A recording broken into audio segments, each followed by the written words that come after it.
Oke, nah sekarang saya akan coba menjelaskan contoh permasalahannya ketika kita mau menerapkan decision tree untuk sebuah penentuan hipertensi. Kita contoh yang sederhana dulu saja, yaitu kita ambil 8 sampel dan kita punya pemikiran bahwa yang mempengaruhi seseorang menderita hipertensi atau tidak itu ada 3 variabel, ya, 3 atribut: usia, berat badan, jenis kelamin. Kita bisa melakukan data wrangling, ya, exploratory data analysis untuk bisa mengetahui apa saja 3 yang dimaksud ini. Usia punya instansinya muda dan tua, ya ada 2. Berat badan punya instansinya underweight, average, dan overweight. Kemudian untuk jenis kelamin bisa pria, bisa wanita. Ini adalah alternatif yang diisi pada tabel. Sehingga kita bisa dapatkan seperti ini data sampelnya. Ada Ali misalnya, usianya muda, beratnya overweight, kelaminnya pria, dan ternyata dia punya data hipertensi.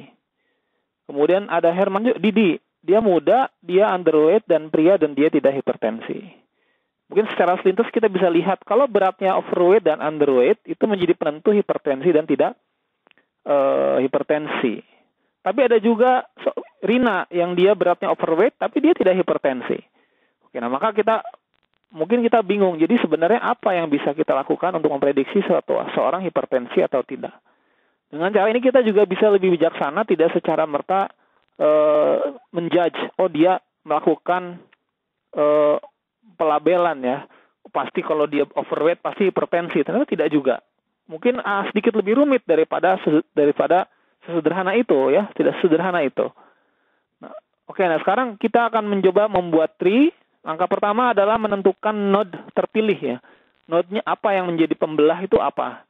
Kemudian kita susun pohonnya tahap demi tahap. Untuk menemukan node terpilih, kita gunakan nilai entropi dari setiap kriteria dengan data sampel yang ditentukan. Jadi kita hitung entropinya. Kemudian node terpilih ada kriteria dengan entropi yang paling kecil. Pertama mungkin kita lihat dari usia, ya. Kita cek di sini, yang usianya muda dan juga hipertensi ada berapa? Nah, kita cek di sini, ya. Jadi usia dikaitkan dengan hipertensi. Usianya muda, kemudian hipertensi 1. Usia muda, hipertensi, tidak cuma 1, ya. Berarti kita isi sini cuma 1. Kemudian muda dan tidak hipertensi. Muda, tidak hipertensi ada 1, 2. Oke. Kemudian muda, ini 3. Oke, berarti 3. Kemudian yang tua dan hipertensi. Tua, hipertensi 1, 2. Oke, berarti ada 2. Yang tua dan tidak hipertensi. Tua dan tidak 1. Kemudian 2. Ya, ini ya, tua dan tidak. Oke, jadi ada 1, 3, 2, 2. Maka untuk usia muda kita hitung dulu rumusnya. Ya, maka Q1 untuk usia yang Q1 itu adalah muda sama dengan min 1/4, ya. Muda ini 1/4. Yang muda ini ada berapa orang? Jumlahnya ada 4. Kan 1 tambah 3 4. Jadi min 1/4 log 2 1/4. Jadi disalin saja. Dikurang yang jawaban satu lagi. Yang jawaban satu lagi apa? Yang tidak hipertensi. Kalau 1 ini kan hipertensi. Yang hipertensi berapa? 3. Jadi 3/4, karena 1 tambah 3. Yang muda itu ada 4. Jadi 3/4 log 2, 3/4. Singkat cerita, kita hitung pakai kalkulator, hasilnya adalah 0,81. Sedangkan yang usia tua, hasil hitungannya seperti ini. Yang tua dan juga hipertensi berapa? Ada 2. Dari total yang tua berapa? 4. 2 tambah 2, 4. Berarti min 2/4 log 2, 2/4. Jadi disalin saja. Min yang tua dan tidak hipertensi berapa? 2. Berarti dan totalnya berapa yang tua ini? Ada 4. Jadi min 2/4 log 2, 2/4. Jadi disalin saja. Dihitung kurang lebih hasilnya adalah sama dengan 1. Jadi cara hitung entropi seperti itu, ya. Kita lihat dulu yang usia muda, kemudian yang usia muda, kemudian kita cek yang hipertensi dan tidak hipertensi. Kemudian usia tua, yang hipertensi dan tidak hipertensi. Kemudian yang ini tinggal salinannya saja. Kemudian yang 4 bawah ini, pembagi ini adalah total yang muda berapa orang? 4 orang. Total yang tua berapa orang? 4 orang.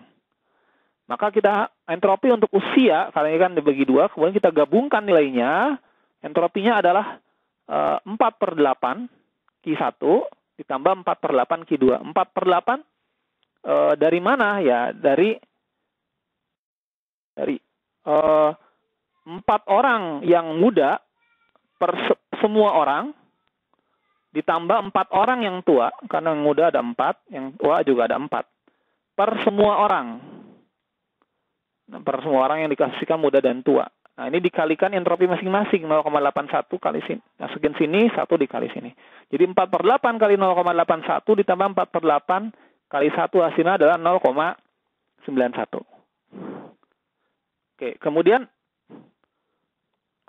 kurang lebih begitu. Ini proses untuk pemindahan datanya.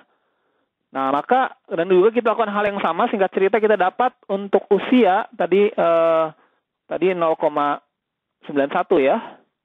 Dan yang untuk entropi untuk yang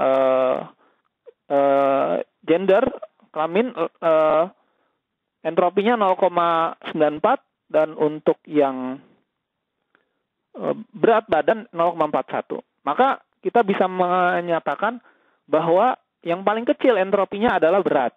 Maka ini akan menjadi pemecah pertama, diskriminan pertama. Kenapa kita pilih seperti ini? Supaya nanti model kita nggak terlalu panjang. Tidak terlalu banyak ke bawah. Jadi kita ingin melihat mana yang paling memecah, yang paling awal bagus dibagi untuk bisa kita memprediksi dia kira-kira akan hipertensi atau tidak hipertensi. Dan dari hitungan entropi ternyata yang paling bagus itu adalah berat badan. Oke. Seperti itu dulu.